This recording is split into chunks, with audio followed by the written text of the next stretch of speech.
이틀 전에 큐티 말씀입니다. 역대상 10장 1절부터 마지막 절 14절까지 우리 교독하겠습니다. 블레셋 사람들과 이스라엘이 싸우더니 이스라엘 사람들이 블레셋 사람들 앞에서 도망하다가 길보아 산에서 죽임을 당하여 엎드러지니라. 블레셋 사람들이 사울과 그 아들들을 추격하여 블레셋 사람들이 사울의 아들 요나단과 아비나답과 말기수아를 죽이고 사울을 맹렬히 치며 활 쏘는 자가 사울에게 따라 미치매 사울이 그 쏘는 자로 말미암아 심히 다급하여 사울이 자기의 무기를 가진 자에게 이르되 너는 칼을 빼어 그것으로 나를 찌르라. 할례 받지 못한 자들이 와서 나를 욕되게 할까 두려워하노라. 그러나 그의 무기를 가진 자가 심히 두려워하여 행하기를 원하지 아니하매 사울이 자기 칼을 뽑아서 그 위에 엎드러지니 무기 가진 자가 사울이 죽는 것을 보고 자기도 칼에 엎드려져 죽으니라. 이와 같이 사울과 그의 세 아들과 그 온 집안이 함께 죽으니라. 골짜기에 있는 모든 이스라엘 사람이 그들의 도망한 것과 사울과 그의 아들들이 다 죽은 것을 보고 그 성읍들을 버리고 도망하며 블레셋 사람들이 와서 거기에 거주하니라. 이튿날에 블레셋 사람들이 와서 죽임을 당한 자의 옷을 벗기다가 사울과 그의 아들들이 길보아 산에 엎드러졌음을 보고 곧 사울의 옷을 벗기고 그의 머리와 갑옷을 가져다가 사람을 블레셋 땅 사방에 보내 모든 이방 신전과 그 백성에게 소식을 전하고 사울의 갑옷을 그들의 신전에 두고 그의 머리를 다곤의 신전에 던지라. 길앗 야베스 모든 사람이 블레셋 사람들이 사울에게 행한 모든 일을 듣고 용사들이 다 일어나서 사울의 시체와 그의 아들들의 시체를 거두어 야베스로 가져다가 그곳 상수리 나무 아래에 그 해골을 장사하고 7일간 금식하였다. 사울이 죽은 것은 여호와께 범죄하였기 때문이라. 그가 여호와의 말씀을 지키지 아니하고 또 신접한 자에게 가르치기를 청하고 여호와께 묻지 아니하였으므로 여호와께서 그를 죽이시고 그 나라를 이새의 아들 다윗에게 넘겨주셨더라. 아멘. 지난 수요일날 예배를 드릴 때 우리 모 집사님이 큐티를 쇼해 줬어요. 근데 그러더라고요. 역대기 상을 몇 번 읽었는데 1장부터 9장까지를 이렇게 건너뛰고 읽었대요. 근데 이번에 큐티를 하는 바람에 처음으로 자세히 읽었는데 참 많은 은혜를 받았다고 이렇게 간증을 하는 걸 수요일날 들었습니다. 사도행전이 이제 마무리되고 이제 역대기 상으로 저희들이 들어갑니다. 역대기 상에 보면 성경 전체에서 이렇게 족보로 길게 써 있는 것은 이곳에 하나입니다. 근데 이것은 아주 중요하죠. 바로 아담 때부터 하나님이 창조하신 아담 때부터 시작해서 포로 귀환 때까지 족보를 기록한 것이 바로 역대기상 1장부터 9장입니다. 그래서 이 계보가 끝난 것이 아니라 이것이 이어집니다. 이어지는 것이 마태복음 1장에 그 계보가 이어져서 예수님으로 마무리가 되죠.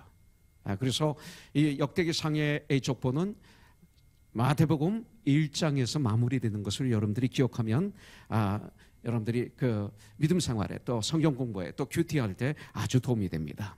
특별히 바벨론을 멸망시킨 이 바사 페르시아 왕 고레스가 유다 백성들을 포로 상태에서 해방시켜 주죠. 그리고 유다 땅으로 돌아가서 바벨론에 의해서 파괴된 그 예루살렘 성전을 다시 건축할 수 있도록 허락해 줍니다. 그래서 바로 이 말을 전하는 말로 역대기 하 마지막 장철은 마무리되고 있는 것을 볼 수가 있습니다. 특별히 역대기서는 원래 상하로 나눠져 있지 않고 하나였습니다. 이것을 두 개로 나누게 된 거죠.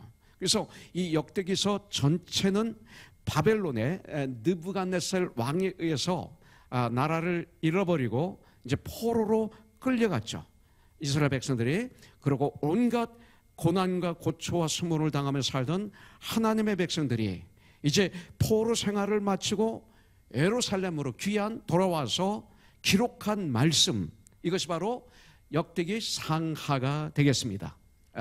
그래서 역대기서는 여기에 있는 주 내용을 보면 예루살렘 성전과 또 여호와 하나님께 드리는 진정한 예배에 대해서 여기에 기록되어 있습니다. 그 다음에 제사장들과 레위인들의 의무에 대해서 여기에 자세히 기록이 되었습니다.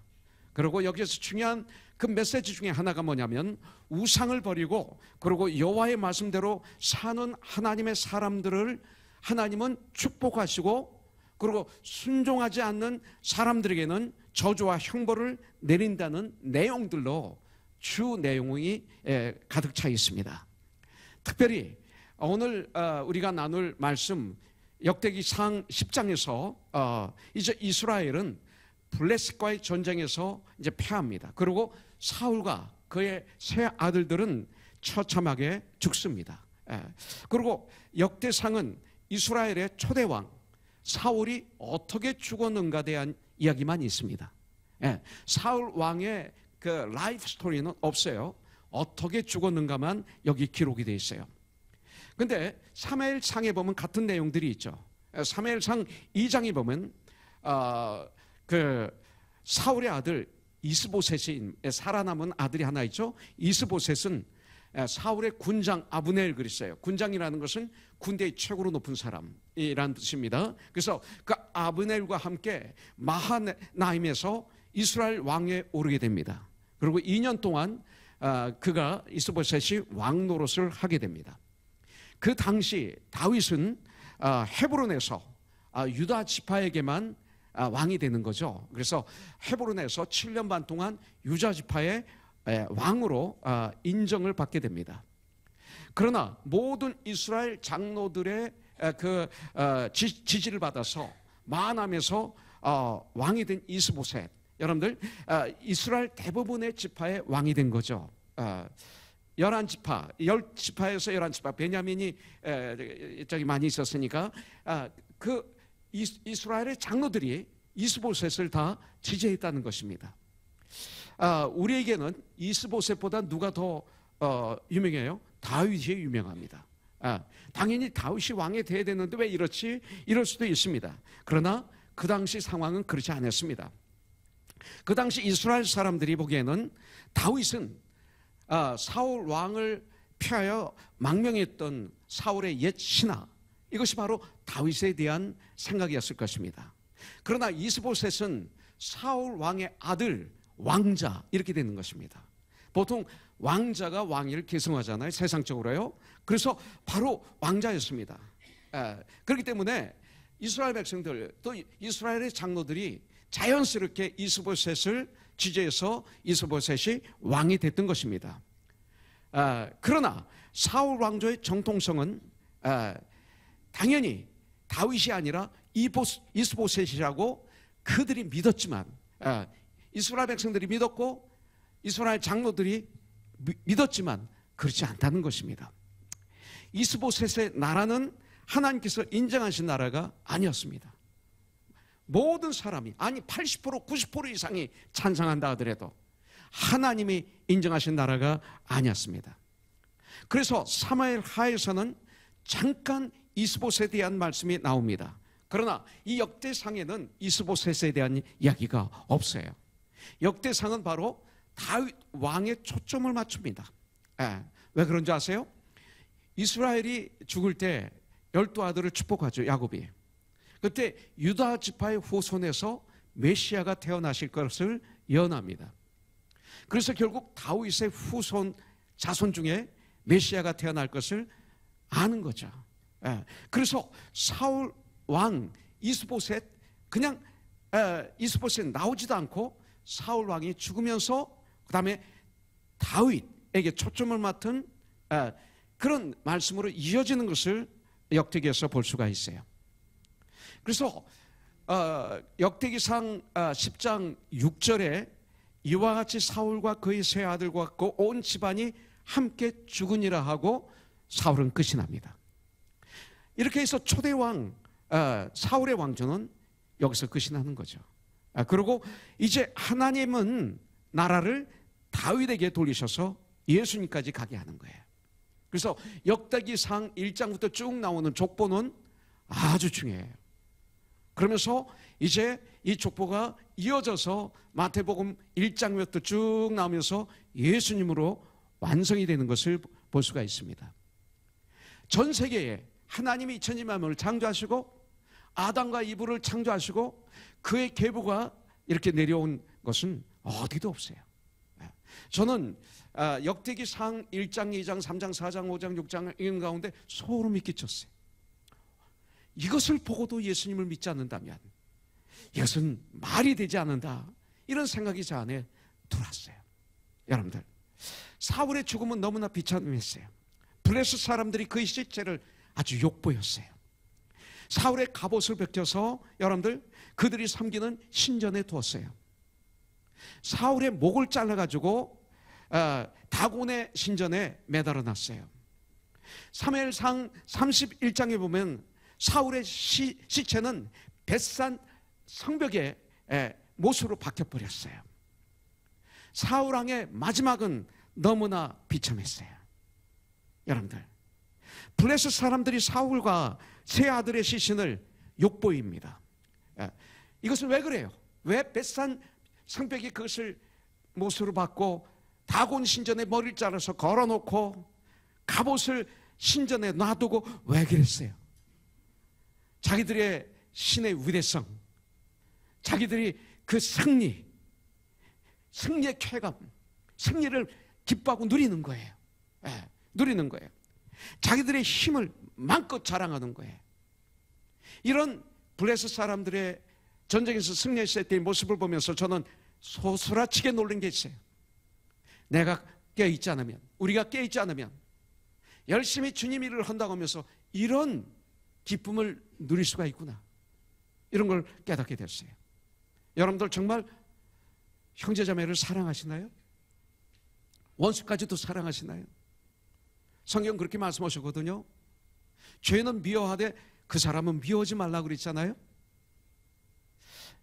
미워하지 않나요? 그러면서 내가 응원하는 팀이 이겼을 때 막 춤을 추며 기뻐하는 나의 모습을 통해서 느끼는 건 없습니까? 나하고는 아무 관계도 없는데 즐길 수는 있어요. 농구도 즐길 수 있고 축구도 야구도 다 즐길 수 있는데 내가 응원하는 팀이 이겼을 때 그냥 흥분해서 춤을 추고 그냥 기뻐했던 나의 모습은 없나요? 전 그런 모습을 통해서 가끔 깜짝 놀라는 것은, 그러면 응원할 때 죽어라 죽여라 하잖아요. 우리 그러잖아. 죽여라 죽여라. 그래서 그 팀이 안 되면 하고 하는 나의 모습이 하나님의 사람의 모습일까? 한번 생각을 해본 거예요. 여러분들, 전 이 모습 갑자기, 아니 이들이 하고 있는 모습이 가끔 나의 모습은 아닐까? 한번 생각해 보는 거예요. 여러분들, 이런 처참한 결과에 대해서 성경은 뭐라고 그래요? 사울이 하나님께 범죄하였기 때문이라고 말하고 있어요. 사울이 하나님께 범죄함으로 그는 그렇게 죽었고 처참하게 죽었다 그래요. 그렇다면 죽음은 저주인가요? 그건 아니죠. 우리 예수 믿는 사람들에게는 죽음은요 축복이에요. 여러분들, 그것을 성경에 써 있어요. 진정 우리가 구원받았습니까? 리시버 끼면 다 들을 수 있는데, 그리고 정말 우리가 하나님의 사람입니까? 그렇다면 전도서에 이런 말씀이 있어요. 이 땅에 태어난 날보다, 이 땅에 내가 태어난 날보다 죽는 날이 더 복되다고 그랬어요. 솔직히 말해서 내가 태어나는 날 난 몰라요. 그렇잖아요? 그렇게 태어났어요. 그러나 우리는 죽는 날은 언제인지 모르지만 알아요. 아주 고귀하게 죽을 수도 있고 복되게 죽을 수도 있고 처참하게 죽을 수도 있고 비참하게 죽을 수도 있어요. 그러나 우리 예수 믿는 사람들에게는 그 죽는 날이 태어난 날보다 더 복된 이런 삶으로 마무리할 수가 있어요. 말이 되지 않아요? 여러분들 태어난 날 알아요? 그날 느꼈어요? 태어나면서부터 기쁘다 했나요? 아니잖아요. 그렇잖아요. 여러분들, 그러나 사울은 달랐어요. 사울의 죽은 것은 여호와께 범죄하였기 때문이라고 성경은 말하고 있어요. 여러분들, 그는 범죄로 인하여 죽었고, 그리고 그의 후손은 범죄로 말미암아, 사울의 범죄로 말미암아 아주 몰락하고 말았어요. 처참한 인생의 마무리를 준 사울의 범죄에 대해 성경은 이렇게 말하고 있어요. 그 이유를 13절에 보면 사울이 죽은 것은 여호와께 범죄하였기 때문이라 그랬어요. 그가 여호와의 말씀을 첫 번째 지키지 아니하고 그랬어요. 여러분들 그 범죄가 뭐예요? 첫 번째는 그는 하나님의 말씀을 지키지 않았다, 이렇게 성경은 말하고 있어요. 복과 저주는 하나님 말씀과 함께 가는 거 아시죠? 복과 축복과 저주는 하나님 말씀과 아주 밀접한 관계가 있어요. 신명기 28장의 말씀 보고 있죠? 하나님의 말씀을 삼가 듣고, 이 얘기는 뭐예요? 말씀을 열심히 듣고 온 마음을 다해서 말씀을 듣고 있으래요. 그 하나님 말씀 듣고 알고 깨달아 행하는 자의 모든 일에 하나님의 복이 있다고 말씀하고 있어요. 그러나 말씀을 따라 순종하지 않는 사람들에게는 여러분들 모든 일에 저주가 임한다고 우리에게 가르쳐주고 있어요. 여러분들 요한계시록 1장 3절에서도 말하고 있죠. 하나님의 말씀을 읽는 자와 듣는 자들과 행하는 자들은 복이 있다 그랬어요. 내가 가까움이라 성경은 말하고 있어요.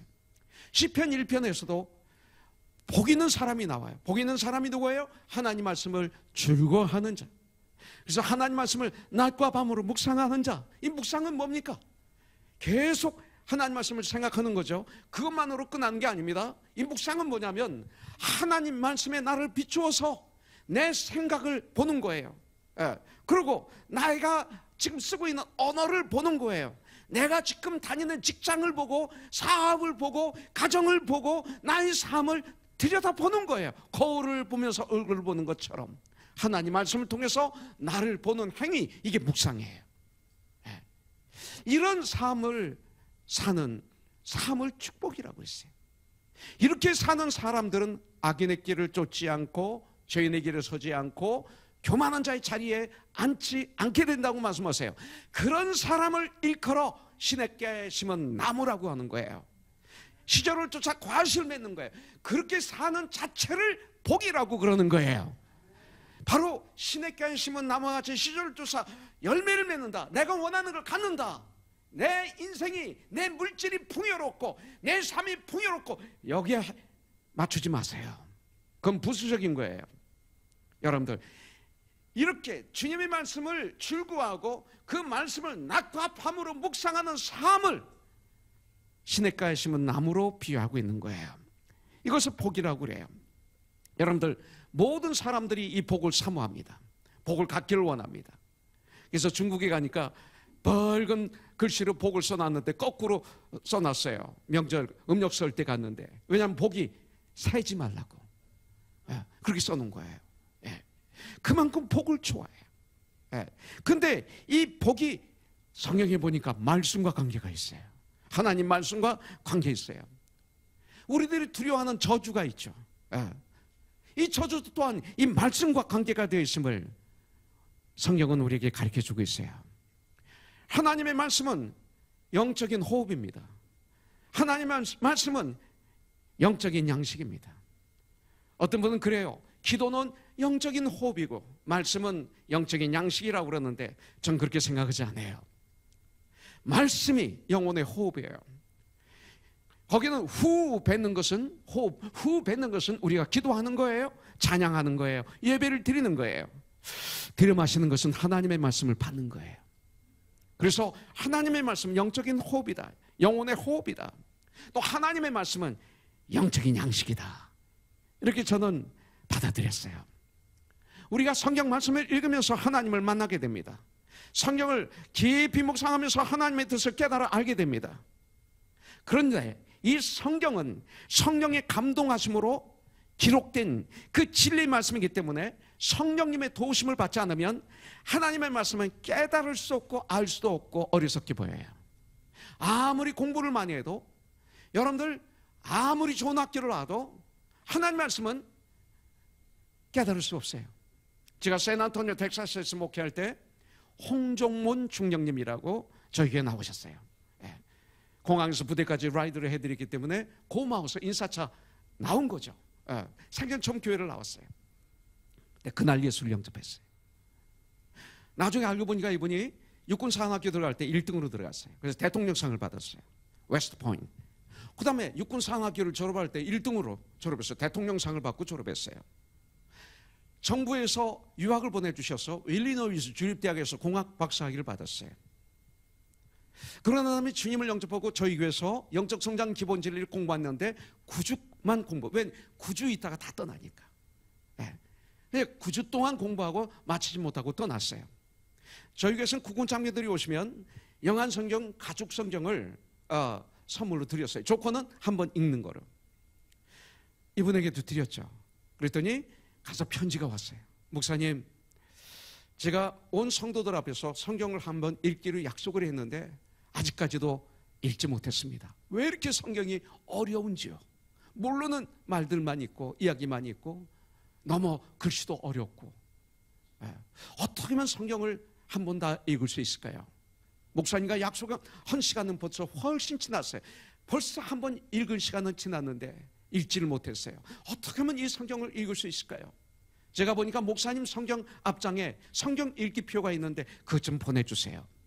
그리고 읽는 방법을 좀 가르쳐 주세요. 아무리 똑똑해도 안 되는 거예요. 오직 영적으로야 분별함이니라.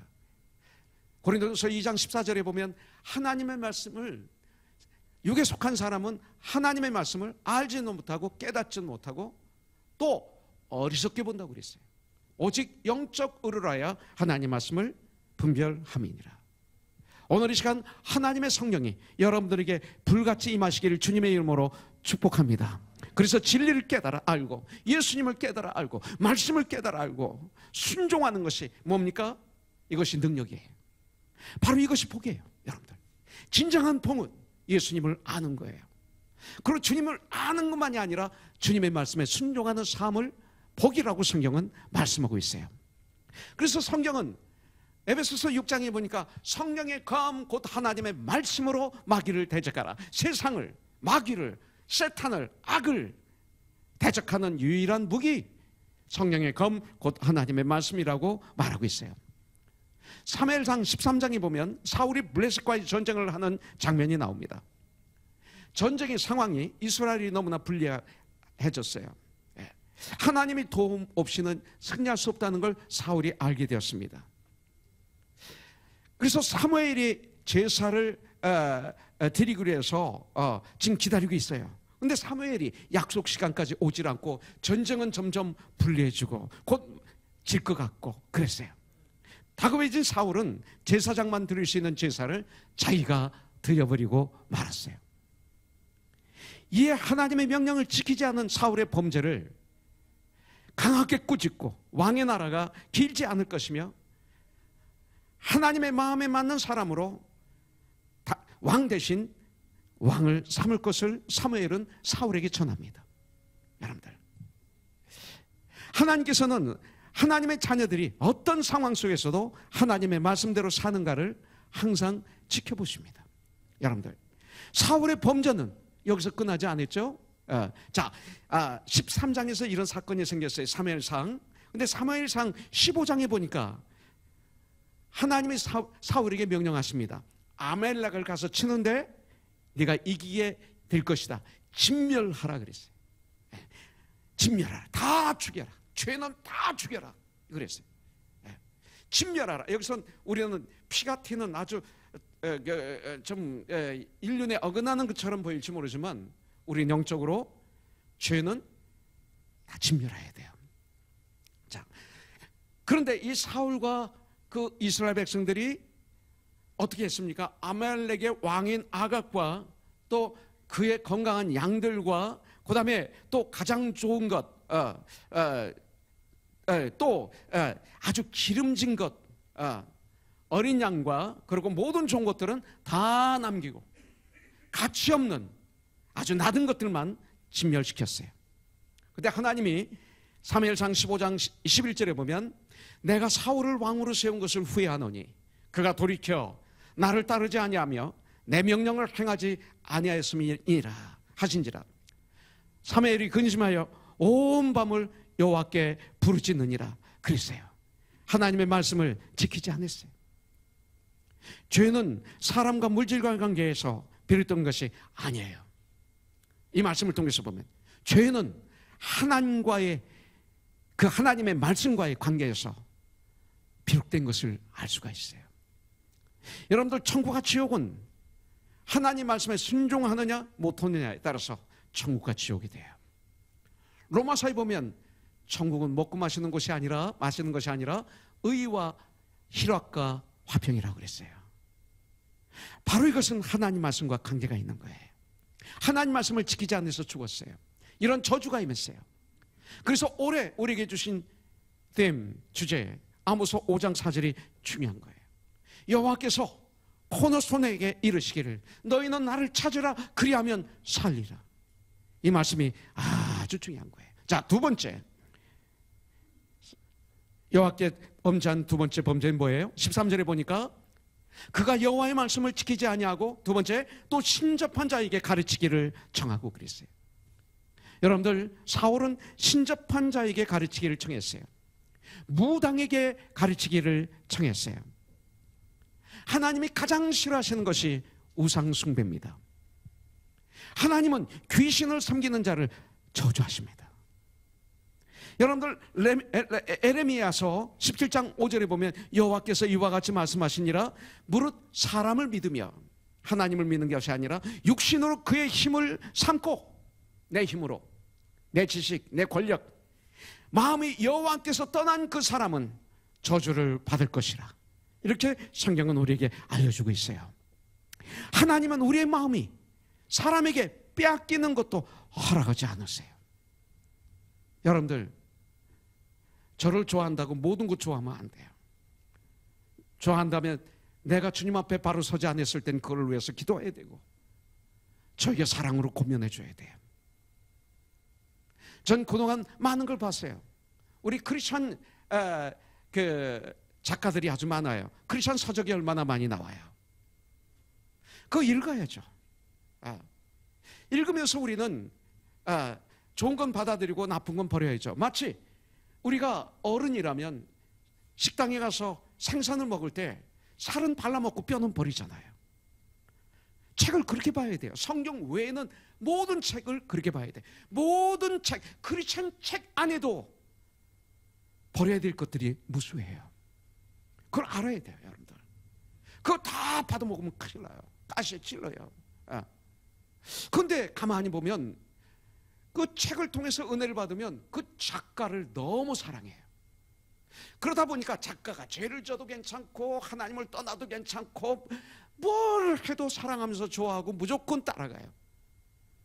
조엘 오스틴 때문에 우리 교회 몇 년 전에 오래전에 그런 일이 있었잖아요. 제가 조엘 오스틴이 얘기를 조금 했더니 그 중에 몇 분은 시험에 들어가지고요 혼났어요. 그래서 그 다음 주에 제가 그 유튜브에 그 CNN 그 레리 킹 쇼에 마침 조엘 오스틴이 나와서 인터뷰한 내용이 있었어요. 오직 성경은 예수님은 길이요 진리요 생명이니 나로만 않고는 천국에 올 자가 아무도 없다고 말씀하고 있는데, 오스틴 목사님, 예수님만으로 구원이 있습니까? 다른 데 구원 없습니까? 할 때 정확하게 자기 인도에 어렸을 때 아버지와 같이 갔는데 그때 인도의 수도성들을 봤습니다. 얼마나 착하고 선한지요. 난 그분들이 지옥 간다면 나는 말이 안 된다고 믿습니다. 이렇게 얘기를 했어요. 그때 어떤 나이 드신 자매들이 전화를 통해서 얘기를 하니까 또 뭐라고 그러냐면, 나는 요한복음 16장 4절을 믿지만 6절을 믿지만 다른 분에게는 강요를 못합니다. 또 이렇게 얘기했어요. 이걸 한글로 달아서 내보낸 적이 있어요. 안 되잖아요. 그분의 책이 베스트셀러 하더라도 안 되잖아요. 아니잖아요. 예수님을 부정하는데, 아버지 한 분인데 아버지는 다른 아버지가 있다고, 어머니는 한 분인데 나를 낳아주신 어머니는 다른 어머니도 있다고. 안 되잖아요. 이게 무조건 좋아하면 안 되잖아요. 여러분들, 우리들은 스포츠를 좋아할 수 있어요. 야구도 좋아하고 축구도 좋아하고 베스트볼 얼마든지 좋아할 수 있어요. 그런데 내가 좋아하는 그 선수를 무조건 좋아하지는 않습니까? 그거 안 돼요. 우리 주님은 사람에게 내 마음이 뺏기는 걸 싫어하세요. 제가 얼마나 스포츠를 좋아했는지 몰라요. 제가 샌안토니오에서 목회할 때는 달라스 카우보이의 아주 열렬한 팬이었어요. 그래서 그 당시에 감독이 탐 랜드리라고 모자 탁 쓰고 신사복 쫙 끼고 탁 이러고 있는데 얼마나 멋있는데 이것도 내 흉내냈다고 그랬어요. 근데 이분이 크리스천이에요. 달라스 디알라스카 세미나리의 재단 이사예요. 그래서 업 시즌에는 다니면서 전도 집회하고 부흥회하고 주님 일을 해요. 너무 좋아했어요. 그리고 샌안토니오 스퍼스 팀을 너무 좋아했어요. 거기 크리스천들이 많아요. 그 당시 커닝햄이라는 분이 있었는데 이분은 목사예요. 업 시즌 교회 가서 목회하고 또 시즌 때 가서 농가하고. 데빗 라빈슨이라고 은퇴했는데 이 친구는 스트롱 크리스천이에요. 사인을 부탁하면 Act 1631 이렇게 써요. 그리고 편지가 꼭 와요. 내가 업 시즌에 16개 교회를 가서 섬기고 싶습니다. 돈 주지 마십시오. 가서 농구학교를 해줄 거고 어린아이들에게 그 다음에 간증을 할 것입니다.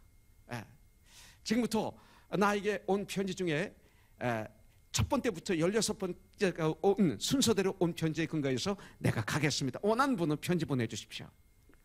열심히 편지를 보냈어요. 8년 동안 한 번도 안 됐어요. 너무 좋아했어요. 주일날 챔피언십 하면 달라스가 그때 잘할 때예요. 토요일날 설교 준비를 못했어요. 설교가 안 돼. 막 흥분이 돼가지고 꼭 왜 주일날 챔피언십을 하는지. 근데 어느 날 하나님의 은혜를 제가 듬뿍 받았어요. 성령의 기름 부심을 받았어요. 성령의 불을 받으면서 저에게 막 은사가 불릴 듯 일어나고, 성령은 한 번 받는 거 아니더라고요. 계속 받는 거더라고요. 구치소 안에서도 한번 그런 일이 있었고, 연행교회 다닐 때도 그런 일이 있었는데, 목회할 때 뜨겁게 하나님이 저를 다치신 적이 있어요. 그런 순간에 제가 변화돼 버렸어요. 내가 좋아하는 것들이 바뀌었어요. 그래서 그 다음부터 어느 날 풋볼을 보고 있는데 아무 재미가 없어요. 농구를 보고 있는데 저에게 아무 재미가 없어요. 그러면서 한 영혼이 구원받을 때 막 미치겠어요. 너무 좋았어요. 잠을 못 자겠어요. 그리고 한 영혼이 쓰러져서 시험 들어서 쓰러져 있다가 일어나면 승리하면 너무 행복해. 그가 그렇게 예뻐요. 한번 목회하는 게 내가 제일 행복해요. 뭐가 바뀐 거예요, 제가. 그 다음부터는 제가 이제 안 봐요. 보는 분들을 뭐라고 그러지 않아요? 보세요. 근데 저는 안 봐요. 죽여라는 게 전 싫어요. 내가 원하는 팀이 이기면, 상대방이 이기면 막 내가 힘든 게 싫어요. 난 그거로 주님을 사랑하는 마음이 상처받는 게 싫어요. 어떤 분은 너무 보수적이다 할지 몰라요. 그렇지 않아요. 제가 3일 전에 우연히 TV를 잠깐 봤어요. 다큐멘터리. 거기에 현미 씨라고 그 가수가 있어요. 현미 씨. 크리스찬입니다. 이분의 여동생이 지금 북한에서 사는데 장춘에서 몇 년 전에 이게 상봉하는 장면을 보여준 게 있었어요. 만나가지고 막 껴안고 엉엉 울고 그러는데 선물이 뭐냐면 동생이 현미 가수인 언니한테 노래를 불러주는 게 선물이었어요. 근데 무슨 노래를 부르냐면 아리랑을 불러요. 근데 어떻게 부르는 줄 아세요?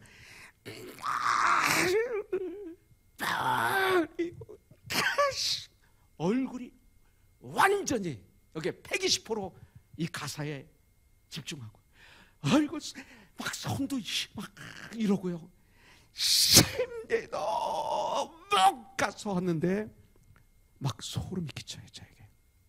현미 씨는 막 울어요. 끝났어요. 그러면서 제가 띵 했어요. 나를 버리고 가시는 이는 심리도 못 가서 팔병이 난다고 부르는 이 노래도 저렇게 생명을 바쳐서 부르니까 내 몸에 소름이 끼칠 정도로 감동이 오는데, 내가 주님을 찬양하는데 예배를 드리는데 내가 이렇게 한 적이 있었나? 이거예요. 스포츠는 내가 이길 때 그렇게 춤을 추며 기뻐하고 방방 뛰었는데 주님을 위해서 내가 이런 적이 있는가? 여러분들, 우리 주님은 우리의 마음 다른 거에 뺏기는 것 허락지 않으셨어요. 중요한 거예요. 우리의 마음은 언제나 하나님께 있어야 돼. 그때 승리해. 믿음의 주여 나를 온전케 하시는 예수를 바라보자. 왜? 그 선수들이 나를 위해서 죽어졌나요? 나를 좀 인격적으로 성장시켰나요? 나의 즐거움을 간지럼시켜 줬을 뿐이에요. 나를 변화시킨 분은 우리 예수님이에요. 왜 바라봐야 돼요? 그는 부끄러움을 개의치 않으시고 나를 구원하기 위해서 십자가에서 부끄러움을 참으시고 죽어주셨어요. 3일 만에 부활하셨어요. 그래서 이제 그를 믿는 자마다 구원을 얻어요. 그래서 우리는 모든 일에 하나님이 먼저가 돼야 돼요. 예수님 먼저. Whatever we are, Jesus Christ가 first가 돼야 돼요. 왜 신접한 여인을 찾았습니까? 그에게는 만군의 여호와 하나님이 계셨는데, 하나님이 기름 부으셔서 왕으로 삼고 하나님 나라를 맡겼는데, 왜 신접한 여인, 왜 무당을 그는 찾았을까? 왜 그는 참 회개를 하지 못했을까?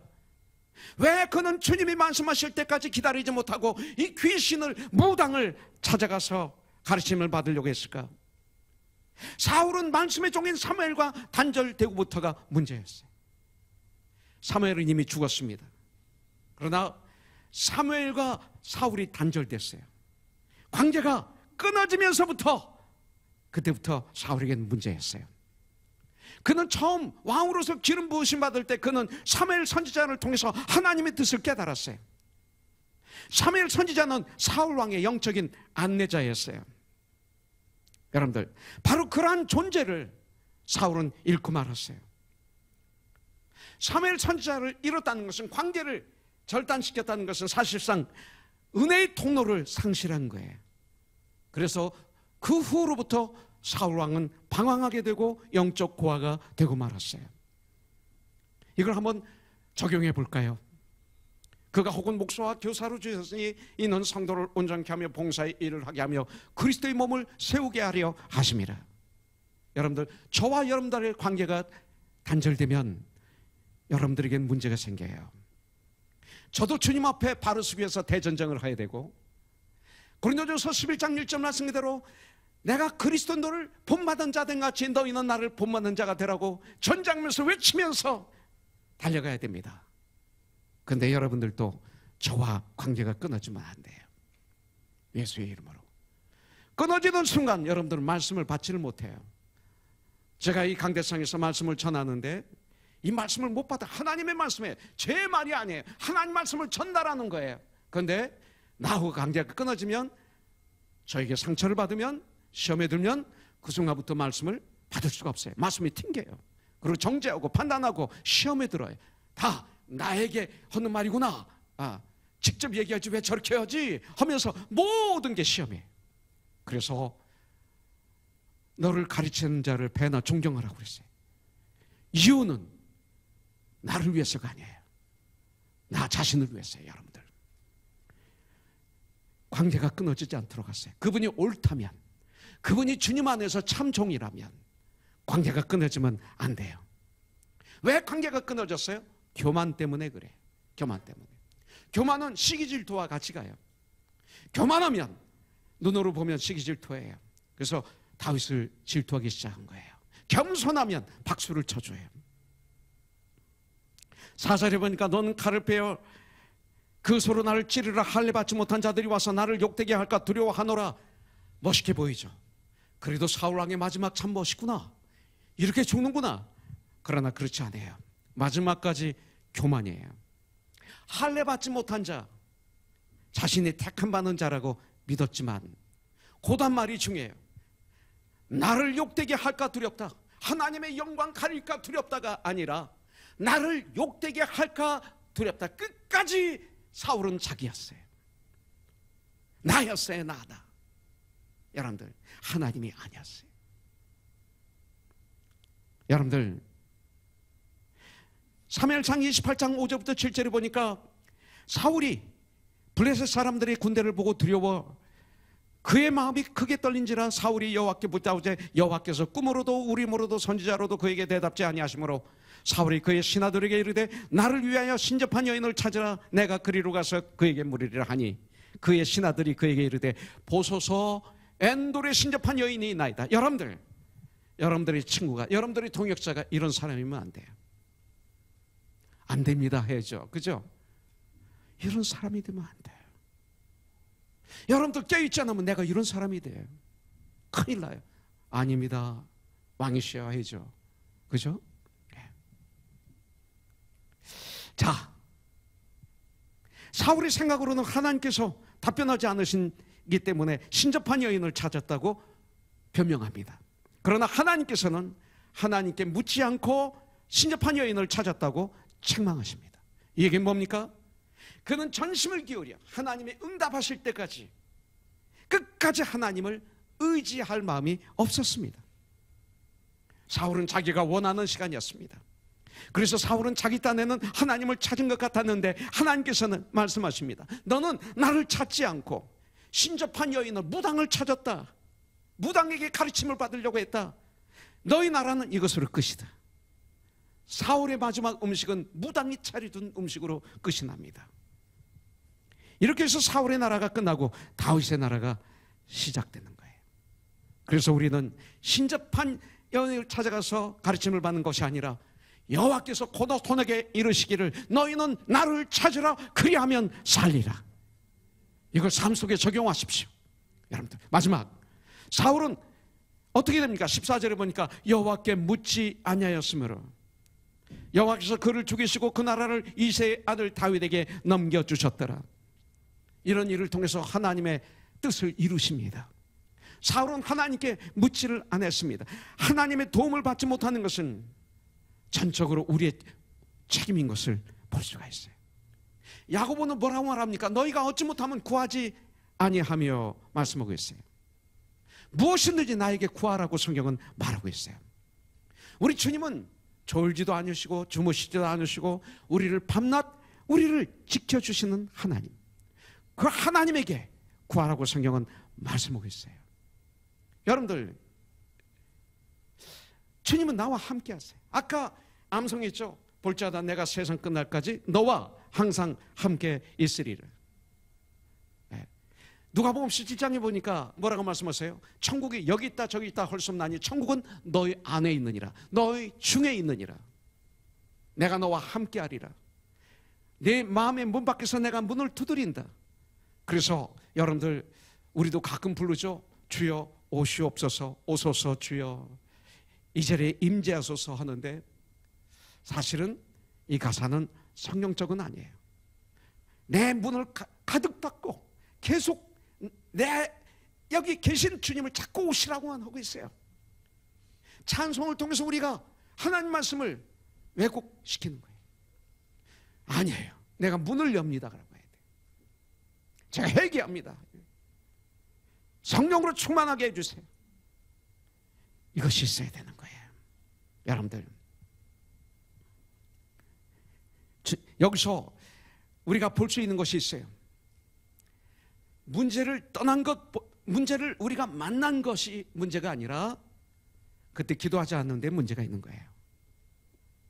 성경에 보면 여리고성을 함락시키고 승리의 기쁨을 누렸던 이스라엘이 어떻게 됩니까? 조그만 아이성을 공격합니다. 그 아이성 정복에 실패를 하죠. 그 이유가 뭐예요? 하나님께 묻지 않았기 때문에.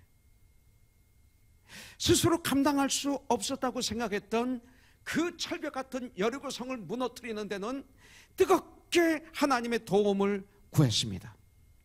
그런데 아주 작은 아이성 눈으로 볼 때 아이성에 대해서는 기도할 필요를 느끼지 못했던 거예요.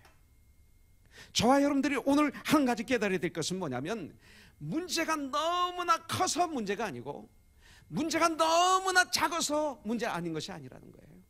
여러분들, 그 문제가 내가 도저히 해결할 수 없는 문제입니까? 그게 문제가 아니에요. 문제가 작아서 내가 해결할 수 있는 문제입니까? 이게 함정이에요. 여러분들, 사실 우리에게 일어나는 엄청난 아픔 대부분이 뭐냐면 작은 일에서 출발해요. 큰 일은 절대 문제 안 생겨요. 왜? 조심하니까, 깨어있으니까, 기도하니까. 맞죠? 작은 일을 통해서 일어나는 거예요. 네. 인생이 낙심하게 되는 것은 생각하지 못한 일을 만나기 때문에. 하나님이 개입해 주셔야 한다는 것을 잊은 것은 모든 것을 잃어버리는 것과 마찬가지예요. 여러분들, 하나님께 묻지 않았던 사울과 달리 다윗은 하나님께 모든 것을 여쭈며 살았던 하나님의 사람인 걸 볼 수가 있어요. 다윗은 장군 중에 장군이었어요. 여러분들 정말 그 골리앗 장군을 죽인 유명한 장군이에요. 전쟁에 능통한 사람이에요. 그러나 그는 전쟁할 때마다 하나님께 묻습니다. 전쟁이 이기고 그 다음 전쟁을 할 때도 또 하나님께 묻습니다. 사울과 다윗의 다른 점이에요. 다윗은 기도하기에 주저하지 않습니다. 기도를 창피해하지 마세요. 식사할 때나 차를 타고 떠날 때나 내릴 때나 교회 와서나 기도하는 거에 창피함을 갖지 마세요. 사도행전 13장에 보니까 그렇게 살았기 때문에 뭐라고 그래요? 다윗은 하나님의 마음에 합한 자라고 기록이 되어 있어요. 그러나 사울은 기도하지 않았어요. 기도를 잃어버렸어요. 영적인 불이 꺼졌어요. 그의 삶은 메마른 땅이었어요. 그의 정신은 갈라진 땅이었어요. 바짝 말라 비틀어진 나무와 같아서 사탄이 불만 싹 붙여도 확 타버리는 그런 삶이었어요. 마치 마른 뼈와 같았어요. 하나님의 말씀에 대한 외면, 말씀의 종과 단절, 이러한 것들이 그를 말라버리게 했어요. 기도를 잃어버림이 그의 회복을 잃게 했어요. 그는 기도를 쉬었어요. 방학했어요. 잃어버렸어요. 사무엘 선지자는 이렇게 말하고 있어요. 사무엘상 12절에 보니까 12장에 보니까 나는 너희를 위하여 기도하지 않는 죄를 범하지 않겠다 그랬어요. 기도하기를 쉬는 죄를 여호와 앞에 결단코 범하지 않겠다고 말하고 있어요. 그뿐만이 아니에요. 선하고 의로운 길을 너에게 가르칠 것이다 그랬어요. 누가 뭐라 그래도 선하고 의로운 길을 너에게 가르칠 거야. 기도하면서 끝까지 포기하지 않을 거야. 내가 떠나지 않는 한. 사무엘은 이렇게 말하고 있어요. 기도를 쉬는 것은 기도를 잃어버리게 해요. 나가서 신앙을, 삶을 잃게 됩니다. 사도들은 자신들의 사역 중에 제일 기도한 것으로 삼았던 것을 볼 수가 있어요. 주님도 말씀하시죠. 누가복음 22장에 보니까 깨어서 기도하라. 유혹에 빠지지 않도록 깨어서 기도하라. 네. 마태복음 26장에 겟세마네 동산에서 시험에 들지 않도록 깨어서 기도하라. 마음은 원이로되 육신이 문제로다. 그러면 육신을 쳐서 복종시켜야죠. 주님의 삶은 기도의 삶이었습니다. 신앙은 하나님과의 관계입니다. 그리고 기도는 바로 살아계신 하나님과의 관계입니다. 그래서 데살로니가전서 5장 16절부터 22절은 중요한 말씀이에요. 항상 기뻐하라. 우리는 예수 때문에 기뻐할 수 있어요. 죽을 때도 기뻐할 수 있어요. 암 선고를 받아도 기뻐할 수 있어요. 어떤 일이 있어도 기뻐할 수 있어요. 예수님으로 인해서. 쉬지 말고 기도하라. 범사에 감사하라. 이것이 그리스도 예수 안에서 너희를 향하신 하나님의 뜻이니라. 성령을 소멸치 말라. 예언, 말씀을 멸시하지 말라. 범사에 헤아려 좋은 것을 취하라. 악은 어떤 모양이라도 버리라. 주님의 명령이에요. 주님의 명령은 할 수 있는 것만 명령하세요. 할 수 없는 것 명령하지 않으세요. 에베소서 6장 18절에 보니까 모든 기도와 간구를 하되 무시로 성령 안에서 기도하라고 말씀하고 있어요.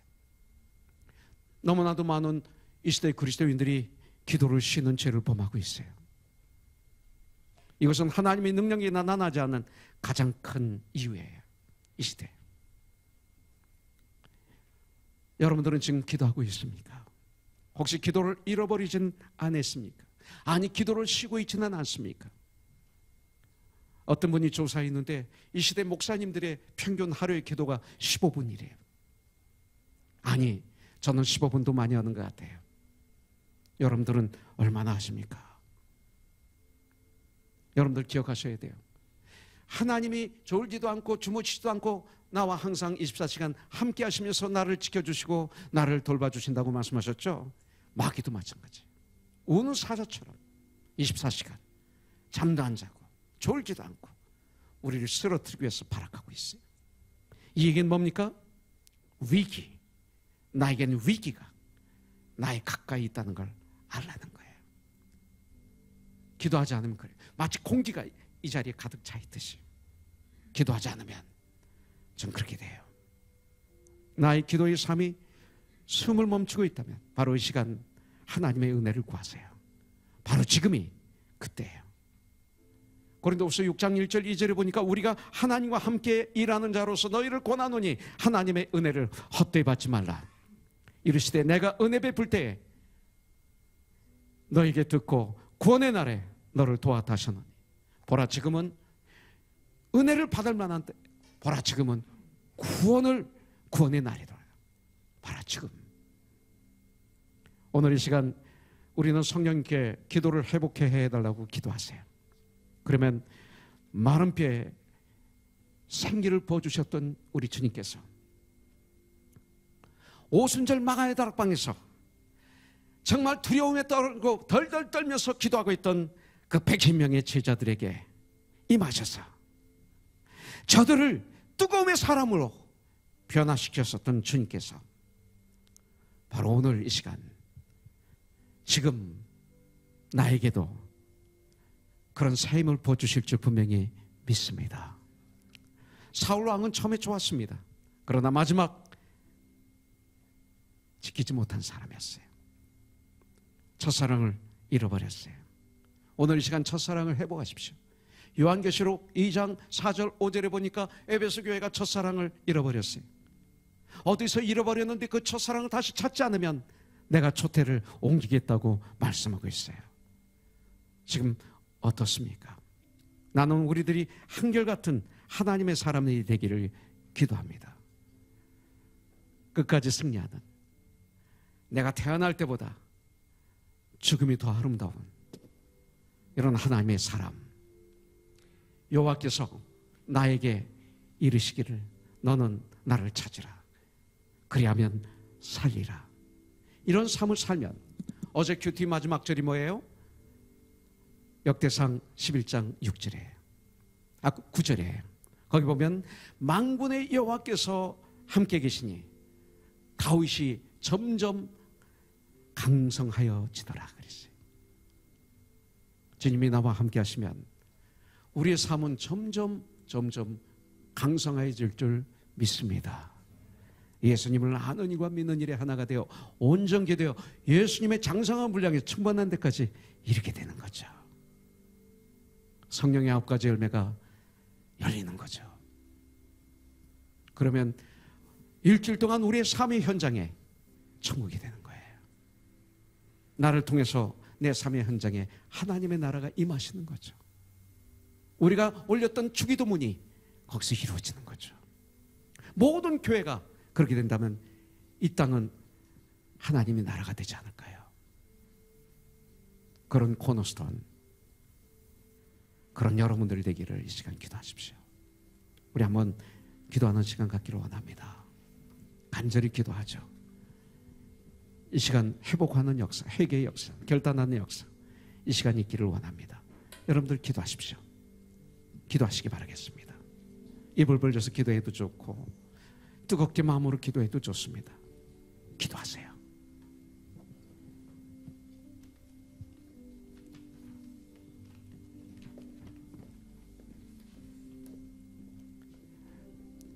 마음속에 근심 있는 사람 주 예수 앞에 달래어라. 슬픈 마음 있을 때라도 주 예수께 아뢰라. 눈물 나며 깊은 한숨 쉴 때 주 예수 앞에 달래어라. 은밀한 죄 내게 있더라도 주 예수께 아뢰라. 괴로움과 두려움 있을 때에 주 예수 앞에 달래어라. 내일 일을 염려하지 말고 주 예수께 아뢰라. 같이 주 예수 앞에 달려라. 주의 친구님 무엇이나 근심하지 말고 주 예수께 아뢰라.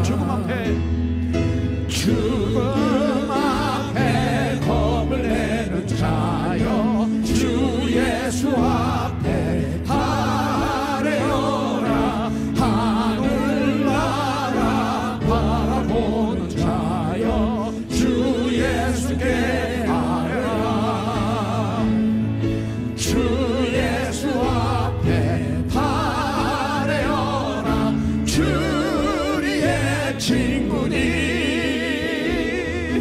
무엇이나 근심하지 말고 주 예수께 달려라. 주 예수 앞에 달려라. 주의 친구님 무엇이나 근심하지 말고